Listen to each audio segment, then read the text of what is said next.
Hello and welcome to the Silk Road Project. My name is Chris Howard, a New York-based percussionist, and I figured now may be a good time to introduce to you some of the members of the percussion family which are featured in our presentation. To my immediate left is an Egyptian drum called the doumbek, and to my right I have a number of frame drums which come from different countries. Each frame drum also has a different construction as well as different playing techniques which are facilitated by the instrument's construction. The drums that I perform are modern adaptations of the traditional instruments, which often feature natural skins, but on these drums, these are fixed with synthetic skins. The synthetic skins are unaffected by changes in temperature and humidity, which makes playing the drum possible in all climates.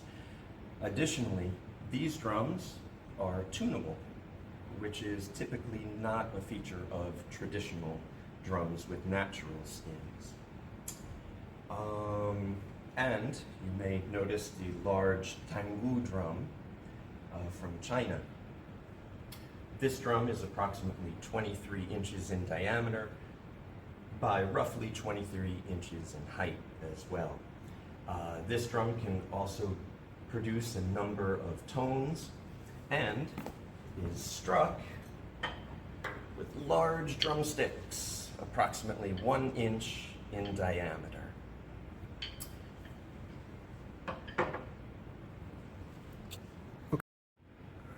And what is a frame drum, you may ask? A frame drum is a drum whose diameter is larger than the instrument's depth. For example, this frame drum, a descendant of Morocco, is called a bendir. This bendir is 14 inches in diameter by about 4 inches deep, and its main characteristic, unlike any of the other frame drums here, are these 4 snares, which you can see running through the center.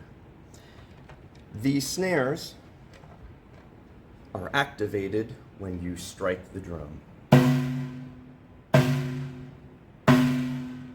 creating an interesting buzzing sound, kind of similar to a contemporary snare drum for a drum set.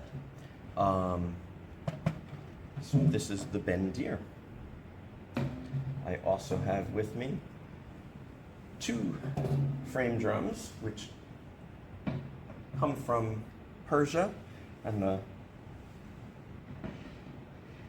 Caucasus region. And you may notice that these drums are ringed drums. They have attachments on the inside of the shells. The smaller drum right here is the modern adaptation of an Azerbaijani gaval. This has rings affixed to the inside of the shell as well as some pellet bells. And the way that the performer incorporates the rings into the music is by shaking the instrument. So of course you can strike the skin with your hands, but you can also shake the instrument to create some additional effects. Pretty interesting. Also, the construction of this instrument, unlike a regular frame drum, which would look like this,